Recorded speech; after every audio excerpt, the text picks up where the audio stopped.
Bonjour et bienvenue dans Rideau Rouge, votre rendez-vous culturel hors des sentiers battus. Je suis Alex, metteur en scène et fondateur du Bazar Culturel. Après avoir été 7 ans directeur de compagnie, j'ai monté un centre d'animation itinérant pour démocratiser l'accès à la culture et encourager les pratiques artistiques populaires.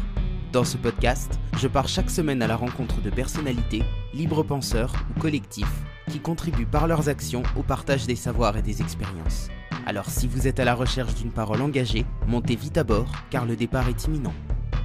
Bonjour camarades et bienvenue dans le 42e épisode de Rideau Rouge. C'est comme chaque lundi un plaisir de retrouver les habitués et de rencontrer de nouveaux auditeurs. Car vous êtes de plus en plus nombreux à écouter le podcast et à interagir dans les commentaires. À l'heure où j'enregistre cet épisode, on approche des 1000 abonnés sur la chaîne YouTube, ce qui est juste incroyable pour une chaîne qui ne propose quasiment que du podcast. Merci du fond du cœur. Je ne sais pas comment vous le dire autrement. Bien que j'ai conscience que tout ça ne soit que pure vanité, cela ne me rend pas moins fier de savoir que mon travail fait écho à vos questionnements. Cette semaine, nous n'allons pas déroger à la règle de sortir des sentiers battus, puisque j'ai avec moi une invitée qui n'a pas sa langue dans sa poche.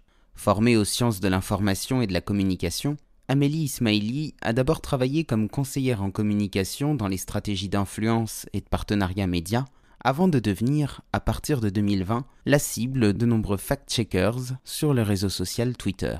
Cette expérience l'a poussée à enquêter de plus près sur les idéologies anticonspirationnistes et les valeurs démocratiques qu'elles prétendent promouvoir. Devenue malgré elle journaliste citoyenne, Amélie consacre aujourd'hui son temps à la publication d'articles d'investigation et d'analyse critique.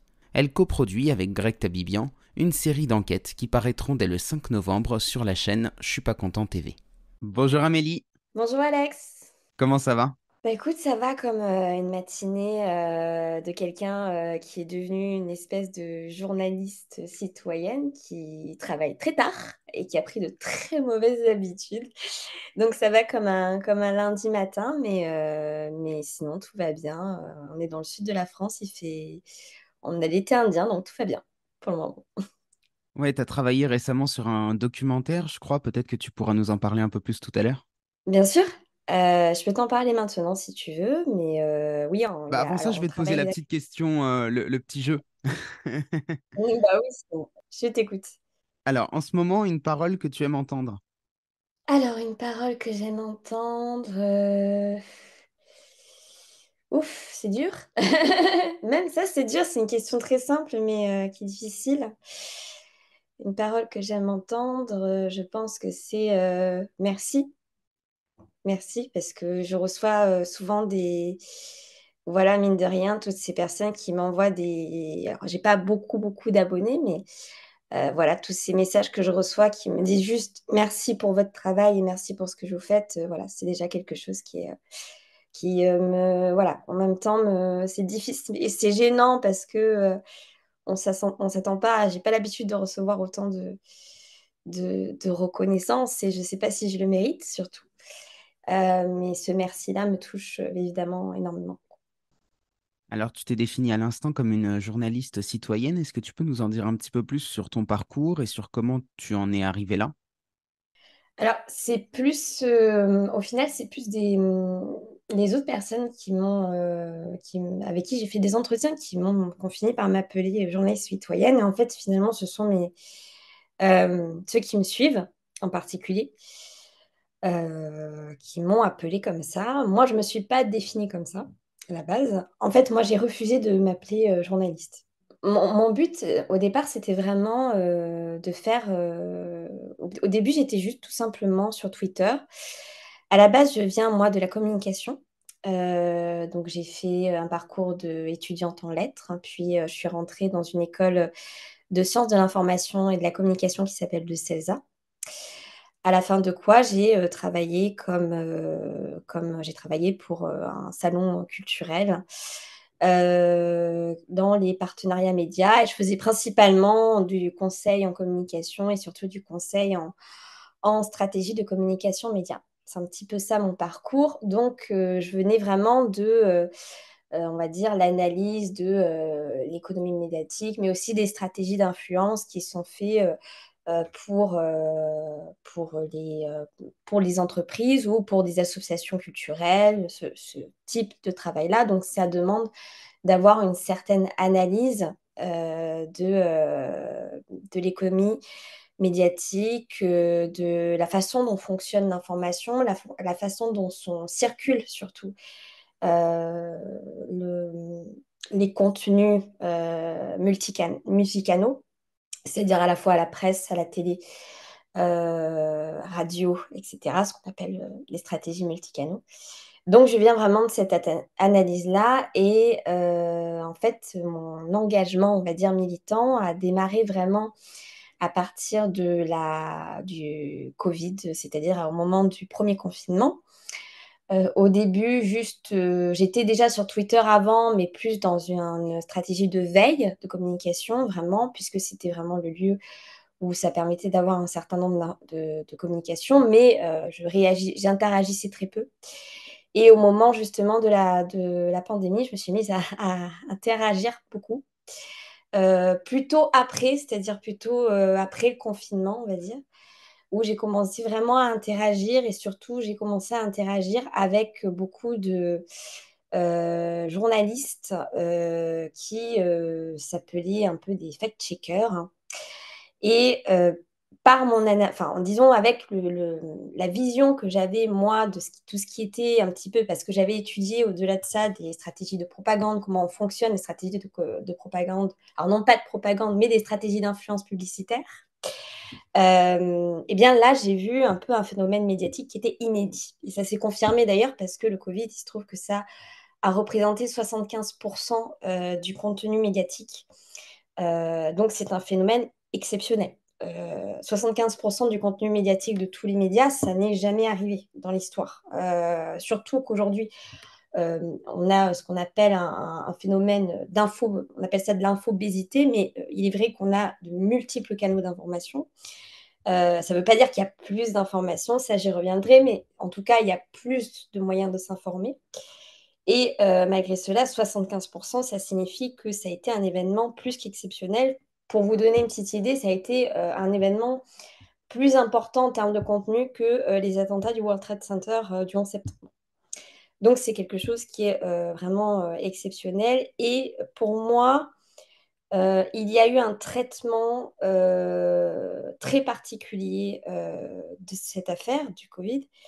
Et j'ai commencé à développer un discours de plus en plus critique à l'égard de vraiment cette espèce de une seule ligne qu'on peut appeler une doxa au sens de bourdieusien, c'est-à-dire une seule ligne vraiment de pensée qui était vraiment matraquée. Et surtout, je me posais la question de savoir si l'absence de débat contradictoire finalement, au-delà, je ne me posais même pas la question de la justification du confinement ou quoi que ce soit. À ce moment-là, j'étais vraiment dans un but comme tout le monde, stupéfaite et l'envie de protéger les autres qui est revenu souvent.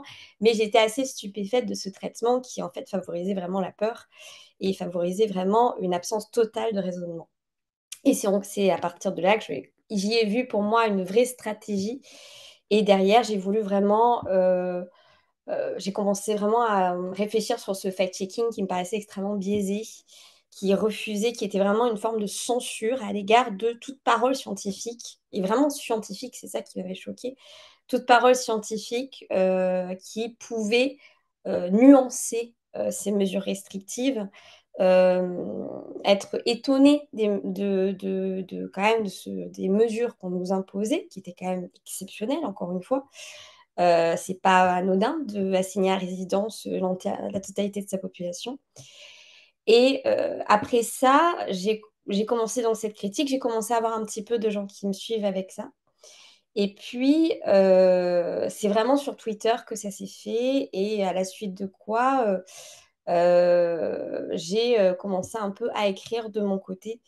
Et je me suis rendu compte que je me suis vraiment intéressée à ce phénomène de fact-checking et donc à commencer un petit peu un livre sur ce sujet et à écrire des articles dessus.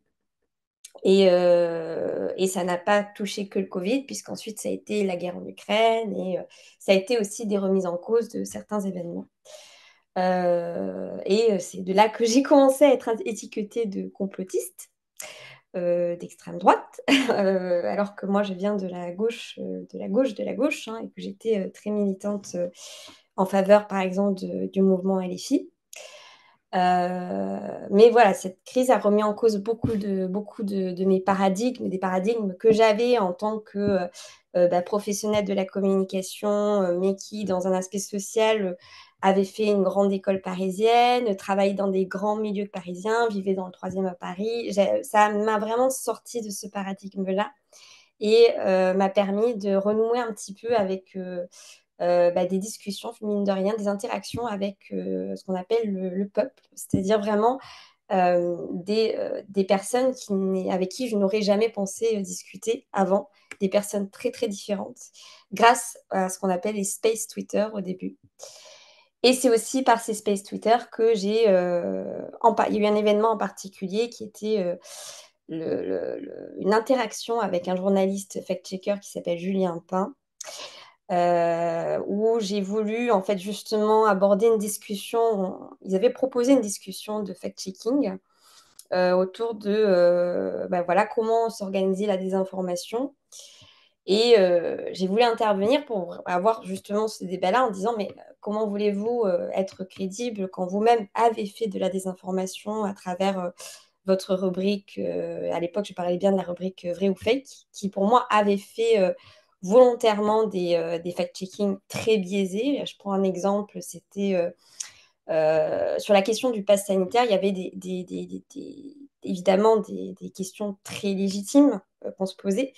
Et ça a été véhiculé comme quelque chose, le fait de douter que le pass sanitaire puisse évoluer vers un pass de plus en plus restrictif, c'est-à-dire un pass tel qu'il était à ce moment-là et appliqué en Israël, hein, c'est-à-dire un pass qui allait empêcher les personnes non vaccinées d'accéder à des lieux communs comme le restaurant, comme le cinéma, mais au-delà de ça, même tous les lieux de service public et même les services de soins en dehors des urgences, mais tout simplement le fait de se soigner.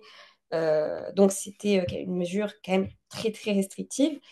Et le fait que des personnes puissent douter que ça allait arriver a été véhiculé comme complotiste et illégitime par ce fact-checking-là. Et donc voilà, il y a plusieurs éléments comme ça où moi j'ai montré qu'il y avait même certaines fois des mensonges hein, ouvertement des mensonges. Et en fait, ce space-là, au moment où j'ai interagi moi par un faux compte parce qu'à l'époque, il m'avait déjà bloqué, parce que c'est quelqu'un qui avait un peu de mal avec la contradiction. Donc je m'étais fait passer pour quelqu'un un petit peu dans la mouvance très policée avec un petit drapeau de l'Ukraine, avec une petite seringue, voilà, quelqu'un de très, on va dire, très en adéquation avec la parole gouvernementale. Et grâce à ça, mine de rien, je suis montée sur le space et j'ai pu interagir avec ce monsieur. Et ça s'est très mal passé parce que, en fait, j'ai été immédiatement, au début, mes questions, ils ont tenté d'y répondre. Et puis après, ça a rapidement tourné en mais vous êtes un faux compte, vous êtes une anti-vax, d'extrême droite, etc. Et donc, il m'a viré du space à ce moment-là. Sauf qu'il se trouve qu'il y avait beaucoup de gens qui ont écouté ce space. Et que le lendemain, ce fameux journaliste a essayé de faire un fil Twitter, donc un thread avec, on va dire, mon vrai compte, en prenant des captures d'écran de certains de mes tweets qui remontaient peut-être à 6 mois. Et l'idée, je pense, était plus ou moins d'essayer de me faire passer pour quelqu'un d'extrême droite ou d'antisémite. Je ne sais pas trop ce qu'était l'idée, mais en tout cas, voilà, il y avait vraiment des trocs, mais c'était assez risible. Il se trouve qu'en fait, en faisant ça, il s'est fait critiquer par même sa propre communauté. Et en disant que c'était quand même que mes questions que j'étais pas impolie sur le space, que mes questions, mine de rien, malgré mes positions, étaient parfois légitimes. Et j'ai reçu beaucoup, beaucoup de mon côté de messages de remerciements. Et c'est là que j'ai commencé à avoir voilà, beaucoup, un peu plus d'abonnés. Et c'est comme ça aussi que j'ai commencé à faire beaucoup de fil, on va dire des threads sur les médias en général, sur France Télévisions, sur France Info, surtout le service public en particulier. Il se trouve que voilà, certains ont fait quand même beaucoup de vues et c'est comme ça que j'ai commencé à avoir des interactions et surtout grandes chaînes, on va dire, qui ont commencé à interagir avec moi et m'ont proposé par la suite des interviews, etc. Et donc ton documentaire là-dedans, il arrive comment? Quel est le sujet? Quel a été le point de départ de ce travail-là? Alors, le point de départ, c'est Greg Tabibian, donc, qui a la chaîne Pas Content TV. Je ne sais pas si peut-être tes abonnés, en tout cas, si vous ne connaissez pas cette chaîne, je vous conseille absolument d'y aller. Voilà, Greg Tabibian, moi, que je suivais déjà, que j'aimais beaucoup, parce que, en fait, dans cette galaxie un petit peu de mouvements, on va dire, de dissidents, c'est difficile à donner une. On va dire de tous ceux, je vais mettre dans le même plan les personnes qui ont été critiques à l'égard des mesures sanitaires, mais aussi critiques à l'égard du traitement médiatique de ce qui concerne la guerre en Ukraine, ou au-delà de ça, d'autres traitements médiatiques, qui sont aujourd'hui étiquetés par ce label fourre-tout, dont j'aimerais parler peut-être après, qui est de l'étiquette de complotiste. Voilà. Complotiste qui n'a aucun sens ni sociologique, ni il n'y a pas de définition précise de ce que c'est, mais en tout cas, voilà, c'est un label qui nous a été mis. Et donc, Greg Tabibian fait un petit peu partie de ces chaînes-là qui ne plaisent pas, mais en même temps qui est tellement nuancée, qui lui permet voilà, d'être quand même écouté par des personnes très, très hétérogènes politiquement.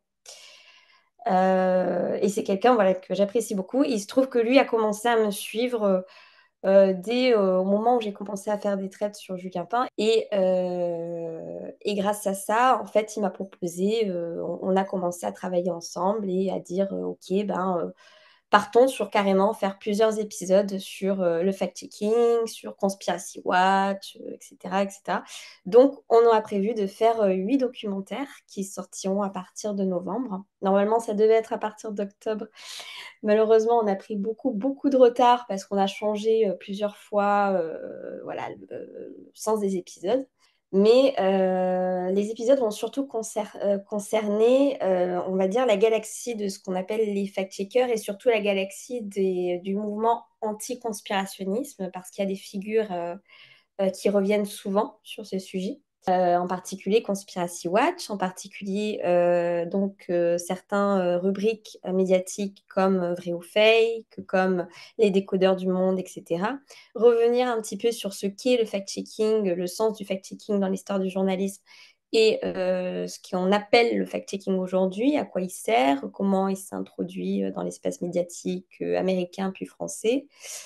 Et surtout, on va aussi un petit peu rigoler, quoi, parce que notre but, c'est ça, non pas seulement de se moquer de ces personnes-là, mais vraiment dans l'idée de faire une vraie critique, une contre-parole critique à l'égard de ce qu'ils font, parce que c'est une contre-parole qui aujourd'hui, dans ce qu'on appelle les médias conventionnels, on parle souvent de médias mainstream, je n'aime pas ce terme parce que pour quelqu'un qui a fait de l'info comme mainstream, ça veut dire médias de masse, donc ça peut vouloir dire beaucoup, beaucoup de choses. Et on croit souvent, par exemple, que un organe, voilà, un titre de presse comme je sais pas, 20 minutes ou même des petits titres, en fait, vont être considérés comme des médias mainstream, alors qu'en fait, ce ne sont pas des médias de masse, donc c'est un petit peu compliqué. Donc, je parle, moi, de médias conventionnels, hein, c'est-à-dire que ce sont des médias qui ont vraiment, qui appartiennent à des conventions syndicales des journalistes et qui sont globalement sur à peu près la même ligne éditoriale. Et donc, c'est dans ce sens-là que je parle de la plupart des grands titres de presse et la plupart des grandes chaînes de TV, des grandes chaînes d'info TV et des radios, des grandes chaînes de radio. C'est dans ce sens-là que je parle de médias conventionnels. Et cette parole-là, dissidente, n'existe quasiment pas. Et surtout, mais par contre, la parole de l'anticonspirationnisme, de tout ce sujet autour des complotistes, etc., elle est très, très présente dans les médias. Malgré le fait qu'elle soit extrêmement critiquée du côté de la recherche. Dans la recherche en infocom, c'est une notion qui est très critiquée, qui ne fait absolument pas consensus.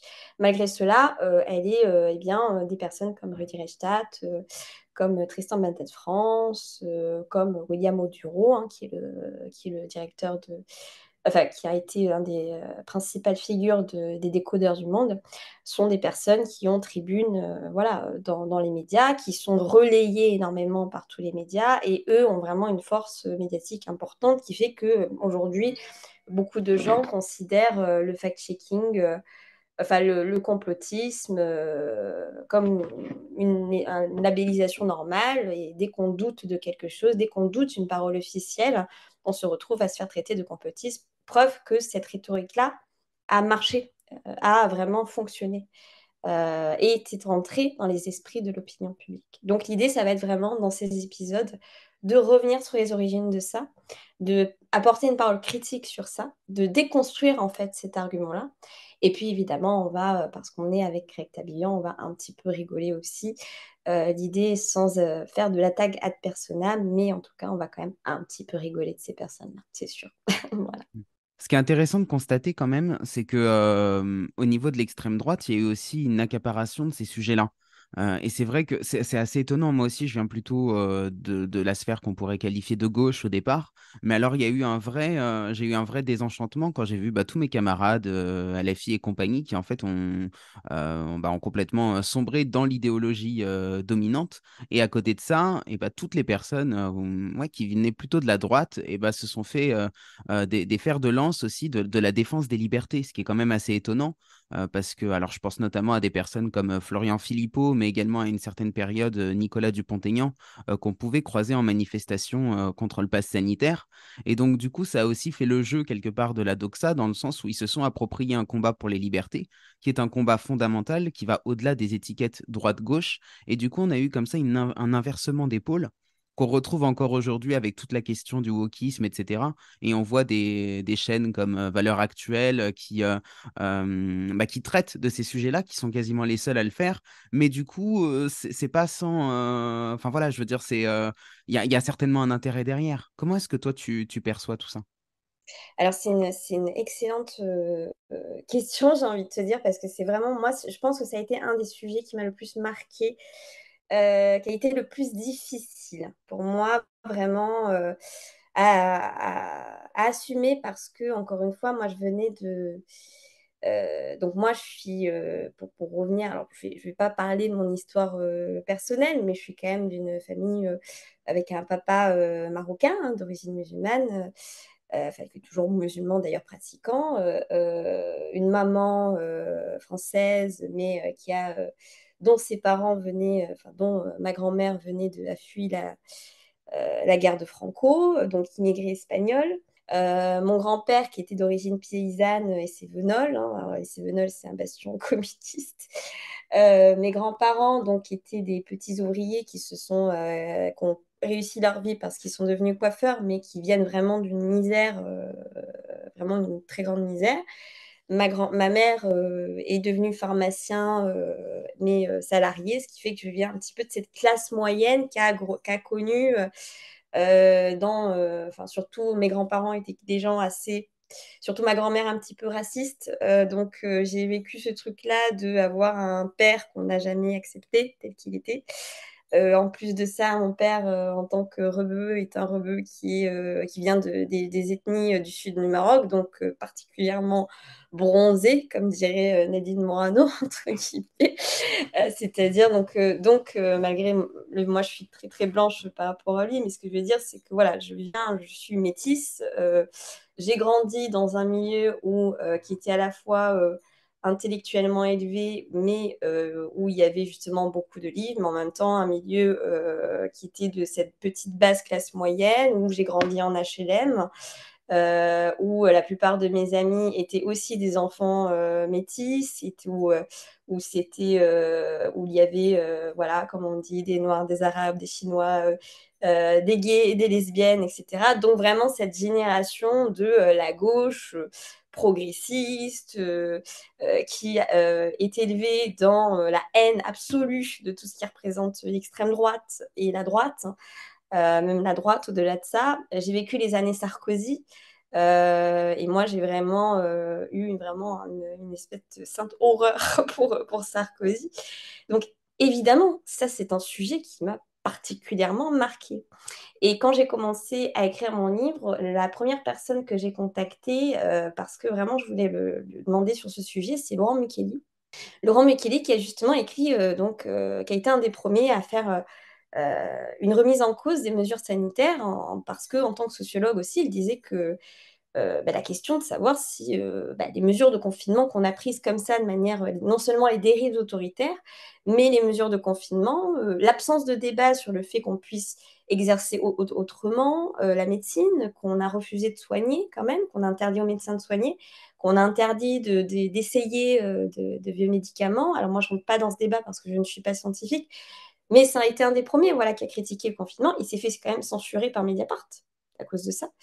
Et Laurent Mukili, c'est quelqu'un qu'on peut très difficilement assimiler à la droite. Il faut quand même y aller, Laurent Mukili, puisque tous ses travaux ont consisté justement à expliquer la problématique qu'il y a aujourd'hui dans des banlieues difficiles, la problématique que connaissent toute la diaspora d'immigration maghrébine, les problèmes de racisme systémique. Donc c'est quelqu'un qui est vraiment lié à la gauche de la gauche. Et aujourd'hui, c'est quelqu'un qu'on a osé traiter d'extrême droite. Et j'ai demandé avec lui parce que je me suis dit, moi aussi, ça m'a perturbée. Parce que moi, je n'ai pas compris comment cette gauche-là, j'ai vu en tout cas au niveau de Twitter, j'ai vu même surtout au niveau des médias que moi je considérais vraiment de gauche comme voilà, Mediapart, bon, Libération, ça fait longtemps que je considère qu'ils étaient plus de gauche, mais voilà, d'autres, il y avait des médias quand même, il me semblait. En tout cas, il y avait un discours qui, à gauche, était très. Ça allait du radical vraiment très vraiment le confinement obligatoire, que tous ceux qui remettaient en cause ça étaient des gens qui étaient des gens complètement fous, qui voulaient tuer papy-mamie. Enfin, on en était dans des discours, ils reprenaient des discours qui étaient quand même très, très radicaux. Il y avait même des gens qui ont quand même proposé que ceux qui refusent la vaccination devraient être en prison. J'ai entendu ça de gens de gauche, des gens qui votent LFI doivent être emprisonnés, devraient avoir des amendes. Enfin, on était dans un discours qui était complètement fou. Et je me suis vraiment posé la question de savoir pourquoi. Parce que pour moi, justement, la gauche, pour moi, c'était cette question de non seulement la solidarité, mais qui était surtout un discours anti-autoritaire. Et là, on était en train de vivre quelque chose qui s'appelait l'état d'urgence sanitaire, dont la discussion sur les mesures à prendre se faisait en secret en conseil de défense, c'est-à-dire en secret total. Ça veut dire que le débat démocratique a été complètement censuré et ça a été accepté. Ça a été accepté par cette gauche-là. Donc ça, c'est quelque chose qui m'a beaucoup marqué, au-delà des positions. Et puis même ensuite, la question du pass sanitaire, du pass vaccinal. On a vu un petit peu plus, heureusement, la gauche, surtout les filles, se battre à l'Assemblée pour ces mesures-là. Mais globalement, ça ne faisait pas consensus. On a eu plutôt, par exemple, des manifestations de professeurs qui sont largement plutôt acquis à une certaine gauche, demander plus de restrictions, plus de mesures, plus de vaccins, etc. Et on était dans quelque chose qui était pour moi assez surnaturel. On n'était pas du tout dans un discours de liberté. Et à l'inverse, moi, je me suis retrouvée à discuter avec des gens avec qui je n'aurais jamais de ma vie pensé être en accord. Je suis même allée, par exemple, à avoir des discussions intellectuelles avec des gens qui votaient Zemmour, ce qui pour moi me paraissait complètement impossible. Moi qui suis fille de musulmans, on sait bien que Zemmour, c'était pas tout à fait ma tasse de thé. Et j'ai trouvé que malgré cela, ils avaient. Alors, j'ai pas changé ma position à l'égard de Zemmour et les personnes avec qui j'ai discuté le savent pertinemment. Je pense toujours que cet homme a un discours fascisant, j'ai pas peur de le dire, au-delà d'une misogynie, etc. Bon, le sujet n'est pas Zemmour, mais ce que je veux dire, c'est que j'ai pas du tout changé ma position sur lui. Par contre, j'ai changé ma vision des personnes derrière ce qu'on pouvait appeler l'extrême droite.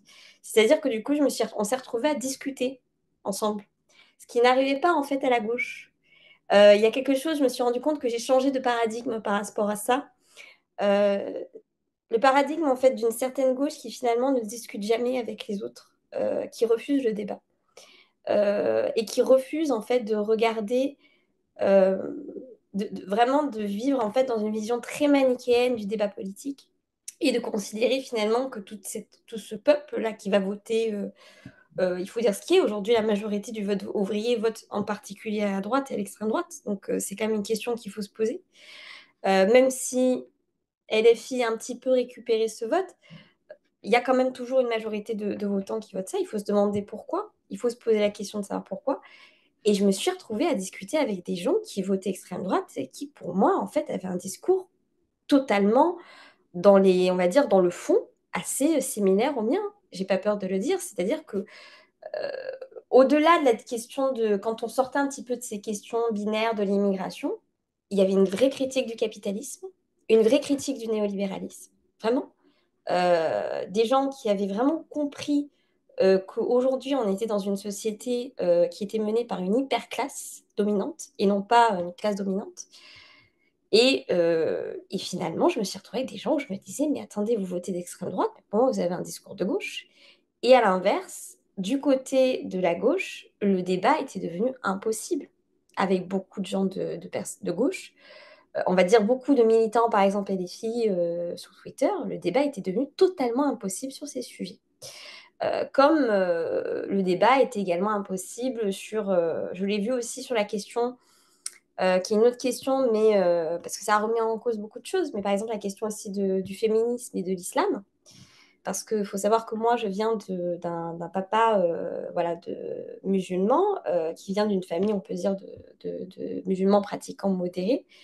Mais j'ai connu une période où j'ai vu des proches tomber dans le radicalisme religieux, où j'ai eu d'un côté des femmes, moi j'ai connu des femmes musulmanes qui se sont battues contre le voile et qui m'ont toujours appris que le voile était quelque chose qui en fait enfermait les femmes et qui en fait était une interprétation totalement biaisée de la religion et surtout des pratiques de l'islam au cours du temps. Enfin voilà, moi j'ai toujours entendu ce discours féministe-là et je me retrouve quand même avec des gens chez les filles qui, pour moi, ont un discours très problématique à l'égard de ces mouvances-là. Et là-dessus aussi, le débat est impossible. Le débat est impossible parce qu'on se fait automatiquement traiter de raciste. Et ça a été pareil sur le Covid. Dès que vous êtes dans une remise en cause de la vaccination, j'ai quand même entendu des discours en mode mais vous ne pouvez pas être de gauche en refusant le vaccin, parce que le vaccin, c'est la solidarité. On m'a quand même sorti des choses comme ça. Et j'ai dit, mais vous vous rendez compte qu'il n'y a pas de test, ça n'a pas été testé, c'est une nouvelle formule vaccinale, c'est-à-dire qu'on ne connaît pas comment ça fonctionne. Et que les entreprises pharmaceutiques qui ont quand même fait cette formule-là sont quand même des entreprises qui ont un passé criminel, j'ai pas peur de dire criminel, et qui en plus de ça sont connus pour des manœuvres de charlatanisme, d'empoisonnement, etc. Donc il y a quand même des questions qui se posent. Et derrière, on va gaver, le concept de Big Pharma n'est pas quelque chose de complotiste. L'industrie pharmaceutique corrompt, est un très grand problème dans la société. Rien que le fait que pour moi qu'une entreprise pharmaceutique soit dans un système capitaliste, c'est problématique. Le fait qu'une industrie de la santé fasse du profit sur le fait que vous soyez malade, c'est problématique. Donc, bon, je pense que mon discours n'est pas devenu de droite, mais juste le fait d'avoir ce discours-là m'assimiler à l'extrême droite. Et ceci, ça a marché énormément, je pense, au niveau du discours journalistique. Il se trouve que sur Twitter, les mouvements, pour de vrai, qui ont pris le plus d'ampleur, qui ont pris le plus de critiques à l'égard justement des mesures sanitaires, ça a été, je ne sais pas pourquoi, je ne l'explique pas encore, mais ça a été en particulier vraiment l'extrême droite. Je ne sais pas si ça a été voulu, je ne sais pas si, peut-être, je pense que c'est un peu lié à un discours de solidarité qui est peut-être qui touche plus la gauche, je pense. C'est-à-dire que ce discours vraiment de la solidarité, de la collectivité sur l'individualisme, etc. Je pense qu'il y a derrière ce discours-là, finalement, qui a pris et qui a touché particulièrement la gauche et contre laquelle l'extrême droite ou la droite avait beaucoup moins de mal, en tout cas, à être contre. Mais en tout cas, il est vrai, on a vu sur les réseaux sociaux clairement que c'était des figures qu'on assimilait en tout cas à l'extrême droite qui prenait de l'ampleur. Et chez les journalistes, c'est quelque chose qui a fonctionné. Parce que, entre-temps, j'écris un livre, entre-temps, j'ai des témoignages de fact-checkers, des témoignages de personnes qui travaillent justement dans la rédaction, et ils m'ont dit eux-mêmes, ils n'ont pas du tout tous été d'accord avec les mesures sanitaires. Ils n'ont pas du tout tous été d'accord avec le confinement. Ils n'ont pas tous du tout été d'accord avec surtout le pass sanitaire, le pass vaccinal et énormément de questions autour de la légitimité de ces mesures. Euh, donc, le problème, c'est que ce que me racontent ces personnes, c'est qu'au début, ce qui les a le plus gênés, c'est qu'ils ont dit, mais ce discours, il sortait quand même beaucoup de l'extrême droite et on n'avait pas envie d'être assimilé à ça. Donc, ça a vraiment marché en fait comme une forme d'autocensure. Le fait que l'extrême droite, je n'aime plus utiliser d'ailleurs ce mot d'extrême droite parce qu'entre-temps, j'ai parlé à des gens. Entre-temps, je suis passée sur des chaînes qu'on assimile à l'extrême droite. Mais exactement comme Laurent Mukeli, c'est-à-dire que d'autre part, on était censurés. C'est pas des personnes comme Mediapart, c'est pas des personnes comme le Média TV, comme des figures comme Jules, etc., qui vont inviter des personnes comme moi. Parce qu'elles vont se dire que je suis d'extrême droite, que j'ai un discours fascisant, je ne sais pas, alors que mon discours, il est quand même très anticapitaliste, même dans mon livre. Et c'est là qu'il y a vraiment en fait une dissonance totale entre, je pense, la réalité politique derrière ces labels de droite et de gauche et finalement un discours, je pense, qui est un discours gouvernemental qui a forcé la manipulation et qui a vraiment, je pense, beaucoup, beaucoup usé de euh, certaines valeurs qui ont touché la gauche et au-delà de la peur aussi, de ces questions de solidarité, qui ont beaucoup touché la gauche et qui ont fait qu'on a retrouvé des radicalismes finalement de tous les bords, mais qui étaient très présents à gauche. Et c'est ce qui fait qu'aujourd'hui, ça a permis de faire vraiment une censure totale de beaucoup de gens comme moi, parce qu'il ne faut pas croire que j'étais la seule, ni toi d'ailleurs, qu'on était les seuls de gauche à dire que le confinement, ça va tuer des gens, ça va mettre des gens dans des situations précaires, catastrophiques. Comment, en tant que personne de gauche, on peut accepter ça? Comment, même au présidentiel en 2022, euh, le programme de Emmanuel Macron, c'était un programme d'une destruction de l'État social. C'est marqué noir sur blanc. C'est une destruction de l'État social. Je n'ai jamais vu des mesures aussi, même chez des mouvements comme l'UMP, euh, le conditionnement du RSA, la réforme des retraites, la surveillance globalisée, enfin, il faut quand même s'imaginer ça. Et quand j'ai eu ce discours-là de dire, moi je suis prête limite, j'ai pas peur de dire que je vais voter contre Macron, quitte à voter pour une personne contre laquelle jamais de ma vie j'aurais pu et qui m'a fait beaucoup de mal, vraiment.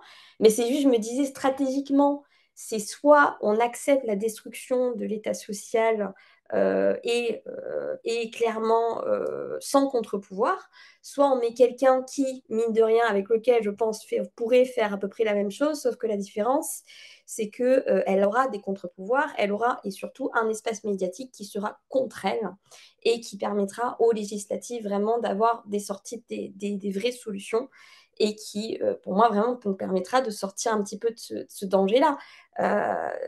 Ou au moins, ce que je comprenais de ne pas voter Marine Le Pen, évidemment, parce que même moi, ça a été une hésitation. J'étais pas du tout sûre de vouloir voter pour quand même un parti contre lequel je me suis toujours révoltée. Euh, mais voter Macron, pour moi, c'était vraiment accepter la dictature, en tout cas une destruction de l'État de droit et l'État social. Et le fait de parler de ça, par exemple, avec des personnes de gauche, j'ai été traitée d'extrême droite.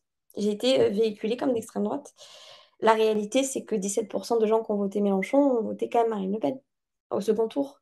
Et je ne crois pas que ces gens qui votaient Mélenchon sont d'extrême droite. Je ne crois pas qu'ils soient devenus racistes. Je ne crois pas que les Antilles sont devenus des gens racistes. Je crois surtout qu'ils ont vu ce qu'était Emmanuel Macron, c'est-à-dire que l'étiquette de centre est juste une étiquette, une labellisation pour, on va dire, censurer le débat politique et empêcher de voir la réalité politique de ce qu'est l'agenda d'Emmanuel Macron, c'est-à-dire un programme totalement fascisant, fasciste et d'un néolibéral totalitaire, vraiment autoritaire, qui pour moi représente davantage l'extrême droite que le discours aujourd'hui de quelqu'un comme Marine Le Pen. Et j'ai pas peur de l'assumer. Il y aurait énormément de choses à dire sur ce que tu viens de partager là. Je vais juste commencer sur le dernier point parce que j'ai pris la même décision que toi en 2022 et exactement pour les mêmes raisons, à savoir que Marine Le Pen n'aurait pas été prête à gouverner et qu'elle aurait eu en face d'elle une opposition très très forte qui aurait permis un réel contre-pouvoir en France. Et donc c'est ce qui m'a amené à mettre un bulletin de vote Marine Le Pen dans l'urne au second tour alors que C'était j'avais dur, voté non, t'imagines? Mélenchon. C'était dur, c'était très dur.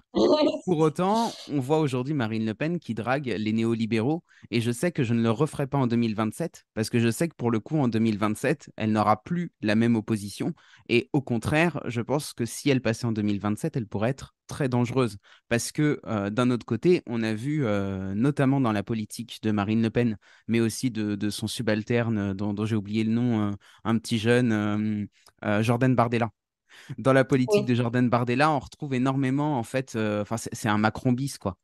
Il a un petit peu ce côté, il a un petit peu ce côté Macron, et je pense que pour le coup, le fait que ces partis-là, qui traditionnellement étaient à l'extrême droite, se mettent à draguer les néolibéraux, hein, comme je l'avais dit tout à l'heure, pour le coup, ça opère un rapprochement entre les personnes qui étaient plutôt du côté de Macron et les personnes qui étaient plutôt du côté de Marine Le Pen. Et là, je pense qu'on va vraiment vers quelque chose de très, très dangereux pour 2027. Alors, c'est très intéressant ce que tu dis. Là, quand je te parlais de cette décision-là que j'avais prise, de nouveau, c'était en 2022. C'était il y a un an. Et entre-temps, j'ai évolué aussi.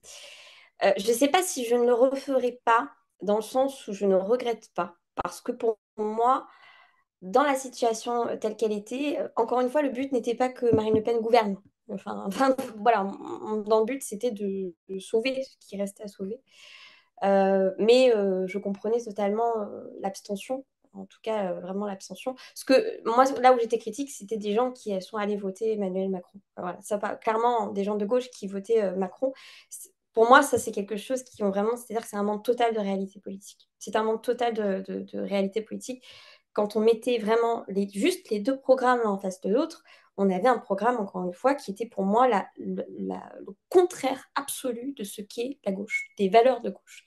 Destruction totale de l'état de droit, destruction totale de l'État au sens social. C'est vraiment ce programme, encore une fois, il faut le relire, était monstrueux. Et aujourd'hui, d'ailleurs, ce que dit Emmanuel Macron quand il reçoit des manifs, c'est mais j'étais dans mon programme, vous avez voté pour moi. Donc voilà, donc vous avez maintenant, vous n'avez plus qu'à vous taire et à accepter. Donc ça, c'était en 2022.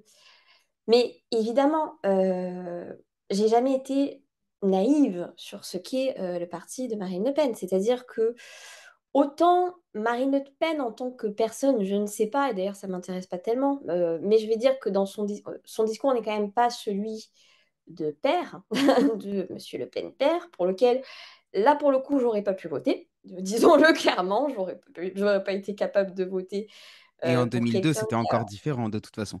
C'était encore Voilà, une en autre situation. 2022. C'était une autre situation, mais ce que je veux dire, c'est quoi, entre-temps, non, moi, j'ai pas été naïve, j'ai pas été étonnée de maintenant les discours de Jordan Bardella.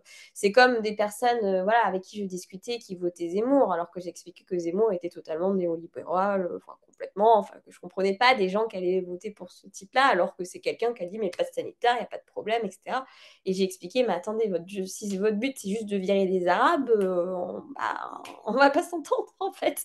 Parce que dans le mouvement, bah, y a plein de gens comme moi qui sont fils d'immigrés, on peut discuter de l'islam, on peut même discuter de l'immigration. Je veux dire, il y a des censures justement, ça permet de sortir un petit peu de ces débats censurés qu'on a parfois à gauche, où on a peur d'être raciste, mais aujourd'hui de parler d'une politique d'immigration pour accueillir mieux les gens, la question de l'immigration utilisés par le capitalisme. Il faut quand même rappeler que faire venir toute une masse de population, de les concentrer dans des parcs, d'appliquer ce qu'on appelle une ségrégation géographique. Hein. En tout cas, moi, c'est ma vision de gauche qui dit ça. Mais de les parquer dans des endroits, au bout d'un moment, ça se passe mal. Au bout d'un moment, il n'y a plus du tout d'intégration. Il n'y a plus du tout ce qu'on a, j'aime moins le terme d'assimilation, mais en tout cas, il n'y a plus du tout d'une manière de faire de toutes ces personnes-là des Français à part entière.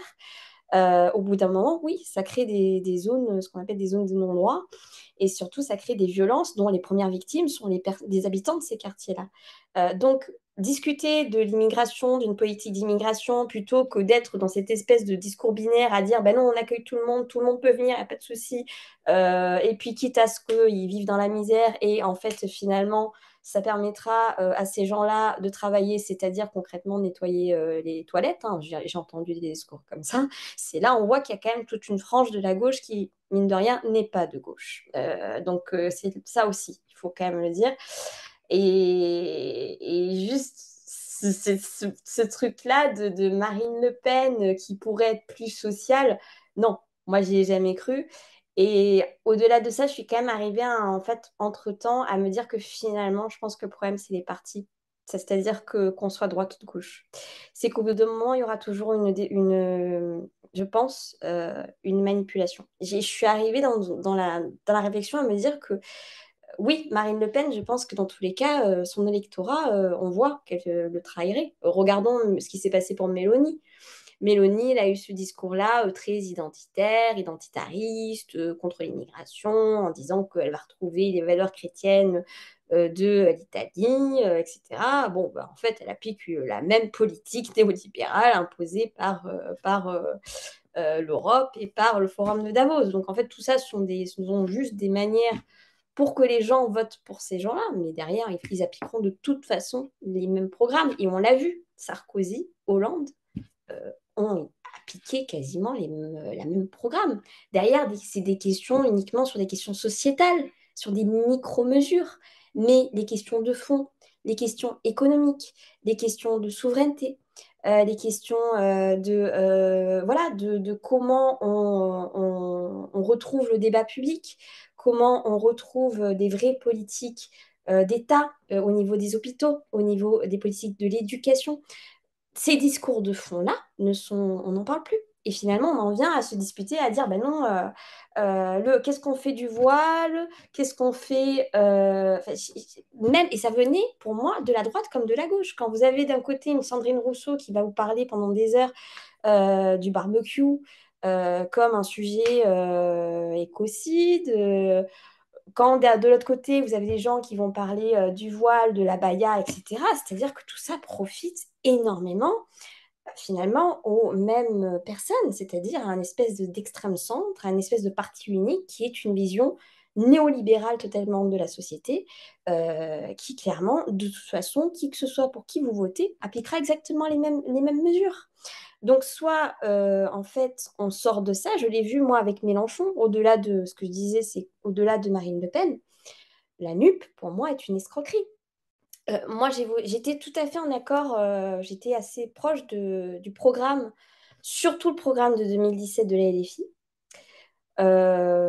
mais toujours du programme voilà, de la France Insoumise, que je trouvais tout à fait plutôt, enfin, en tout cas, le meilleur programme, moi, sur le plan politique, c'était celui-ci.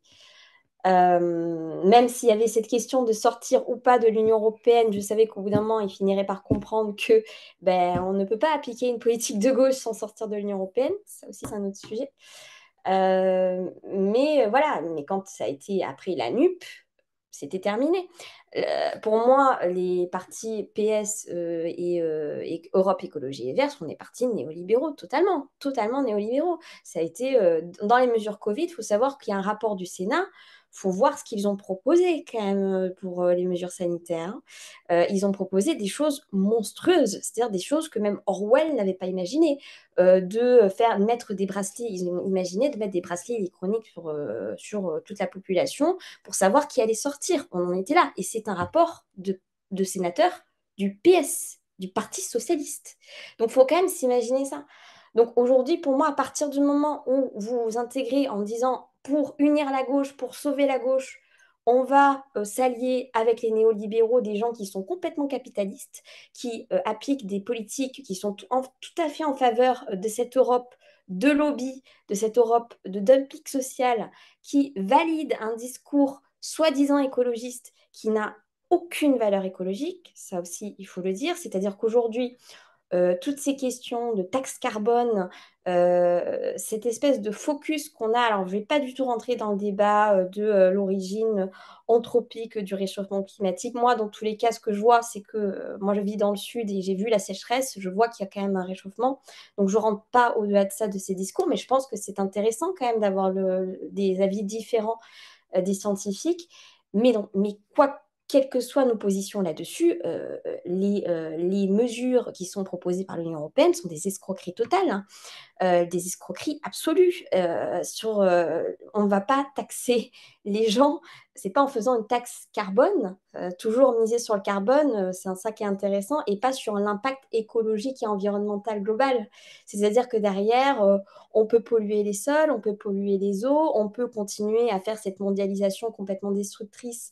On accepte dans l'Union européenne d'aller, on va interdire, en tout cas on va limiter, faire de l'élevage au niveau européen. Par contre, il n'y a pas de problème pour pouvoir les acheter en Nouvelle-Zélande. Donc c'est ça ce que l'écologie, on accepte vaut mieux acheter en Nouvelle-Zélande et passer par je ne sais pas combien de pays parce que ça transite entre-temps. C'est-à-dire vaut mieux accepter ça qui est véhiculé comme plus écologique que, mine de rien, l'éleveur du coin, quoi. Donc, on en est dans des discours qui sont comme ça. Et pour moi, à partir du moment où LFI a accepté de s'allier avec ces gens-là, c'était terminé. Pour moi, il n'y avait plus de gauche. Et je pense qu'il y a beaucoup de gens aussi qui voient par rapport à Marine Le Pen, ou même Nicolas Dupont-Aignan, soi-disant souverainiste et tout, alors que je ne vais pas le critiquer là, parce que c'est quelqu'un qui participe aux manosphères, mais j'ai pas peur en tout cas de critiquer ses positions politiques. Et Nicolas Dupont-Aignan, par exemple, a validé une des mesures sur une surveillance généralisée pour les JO 2024, c'est-à-dire la reconnaissance faciale qui seront appliquées à Paris. Donc ces mesures-là sont des mesures pour moi qui basculent vers une société totalitaire, hein, et sont acceptés non seulement par l'extrême droite, mais aussi par l'extrême gauche, et en fait sont acceptés par les partis. Et je pense qu'aujourd'hui, le vrai problème, ce sont les partis. Je suis rentrée vraiment dans ce discours-là. Amélie, on approche de la fin de cet entretien. Il me reste une question à te poser. Si tu avais le Oui, pouvoir de changer le monde, par où est-ce que tu commencerais? c'est toujours très difficile de répondre à cette question. Euh, je pense que je ne peux pas répondre. Si j'avais le pouvoir de changer le monde, je pense que ce n'est pas à moi de changer le monde, mais c'est au commun de changer le monde. Déjà, je commencerai par dire ça. C'est-à-dire, je pense qu'il n'y a que la collectivité qui peut nous aider. Alors, non pas la collectivité au sens, parce que ça prend des sens communisme ou soviétisme. Je parle vraiment du fait de discuter, de se retrouver le comment, retrouver vraiment, en fait, euh, l'interaction humaine, ce qui était l'agora au sens noble du terme. Si je pouvais changer le monde, c'est pas moi qui le changerais, mais je ferais en sorte que le peuple, en tout cas, puisse le changer totalement. Et surtout, et si je devais aller sur un truc vraiment complètement pragmatique, si je devais changer, en tout cas au moins dans mon espace, l'État et la société, je dirais qu'il faut supprimer les partis. C'est-à-dire qu'on retrouverait vraiment, en fait, de ne parler que des idées, que des programmes et des idées. Et de ne sortir finalement Je supprimerai, en tout cas, j'essaierai de limiter cette question de la propagande et surtout de permettre aux gens d'avoir un esprit critique et de comprendre comment ça fonctionne pour se doser des armes d'autodéfense intellectuelle. Merci beaucoup, Amélie. Merci à toi, merci. À bientôt. Bah, à très bientôt et puis je suis ravie en tout cas de cette association et j'hésiterai pas à en parler autour de moi. Merci beaucoup. Et voilà, c'est la fin de cet épisode. Pour être honnête, je ne connaissais pas grand-chose à ces histoires de Space Twitter et compagnie, qui sont à des années-lumière de ma pratique des réseaux sociaux. Mais je trouve édifiante l'expérience de censure vécue par Amélie. De notre échange, je retiens particulièrement les points suivants. Tout d'abord, que l'anticonspirationnisme n'est rien d'autre qu'une nouvelle forme de maccarthisme, qui, contrairement à ce qu'il prétend, ne cherche pas à débusquer ceux qui croient à des théories du complot, mais à discréditer toute personne qui porte un regard critique à l'égard des politiques néolibérales, et de ce fait à clore le débat. Sortir du cadre de la bien-pensance, c'est être complotiste. Douter d'une parole officielle ou remettre en cause les institutions, c'est être complotiste, ou d'extrême droite, les deux allant souvent de pair. Et par conséquent, c'est perdre toute légitimité à une prise de parole publique. Amélie me racontait hors entretien qu'elle s'était dit une fois que si Pierre Bourdieu avait été en vie, il aurait certainement été taxé de complotiste, et qu'en faisant des recherches sur Internet, elle s'était aperçue que c'était le cas. J'ai donc à mon tour fait des recherches et suis tombé sur un article de Conspiracy Watch qui tente de justifier des paroles complotistes de Bourdieu. L'article est daté de 2009, mais c'est une petite pépite. Je vous mets le lien dans les notes de l'émission. Ensuite, que cette chasse aux sorcières est orchestrée par une police de la pensée numérique, les fact-checkers, qui dans cette guerre de l'information jouent un rôle dissuasif pour tous ceux qui hésitent. En effet, Amélie nous dit qu'un certain nombre de personnes, et notamment des journalistes, restent silencieux par crainte d'être assimilés à un parti et une idéologie qu'ils ont toujours combattu. Si vous êtes dans ce cas, que vous vous posez des questions mais que vous avez peur d'être rejeté en rompant avec le discours officiel, sachez que vous n'êtes pas seul, et qu'il existe des centaines de nuances de complotistes. Historiquement, les partis dits d'extrême droite ont incarné le fascisme, mais la preuve en est qu'il y a d'autres formes de fascisme que ceux de la droite identitaire. Le parti unique que la République en marche a créé en faisant imploser les partis traditionnels, la pensée unique qu'ils imposent, notamment via les fact-checkers, tout cela participe de la consolidation d'une idéologie libérale autoritaire à l'œuvre depuis des années, mais particulièrement assumée depuis 2017. Alors, peut-être est-il préférable de laisser les autres croire que l'on est d'extrême droite, plutôt que de soutenir, par son silence, cette dictature qui ne dit pas son nom. Enfin, que cette polarisation de la société a fini d'opérer une séparation déjà bien amorcée entre les classes moyennes de gauche, les fameux bobos, et les classes populaires. Tandis que certaines figures prétendument progressistes ont tenu un discours fasciste, notamment pendant la crise sanitaire, des figures de la droite traditionnelle ont commencé à s'approprier le combat pour les libertés, rendant toute réconciliation quasi impossible. Il serait peut-être temps que cette gauche dont on parle se réveille si elle ne veut pas que la devise de la France, liberté, égalité, fraternité, ne finisse comme le drapeau par être l'apanage des nationalistes. Je suis à titre personnel très curieux de voir comment ce clivage va évoluer dans les prochains mois, car le conflit actuel à Gaza tend à rebattre les cartes. En effet, le parti de Jean-Luc Mélenchon a historiquement soutenu la Palestine, ce qui est aujourd'hui contraire au discours dominant. La France insoumise va-t-elle devenir un parti d'outsiders et recevoir le fameux label complotiste, ou au contraire, va-t-elle définitivement vendre son âme et renier ses idéaux passés pour ne pas être mis au banc de la société ? Si le podcast vous a plu, n'oubliez pas de lui laisser une note positive et de vous abonner si ce n'est pas déjà fait. Et pour celles et ceux qui veulent aller plus loin, vous pouvez soutenir le Bazar culturel en adhérant à l'association. Le lien est en description, de même que toutes les informations relatives au travail d'Amélie. Merci d'avoir écouté cet épisode et à la semaine prochaine pour une nouvelle rencontre hors des sentiers battus.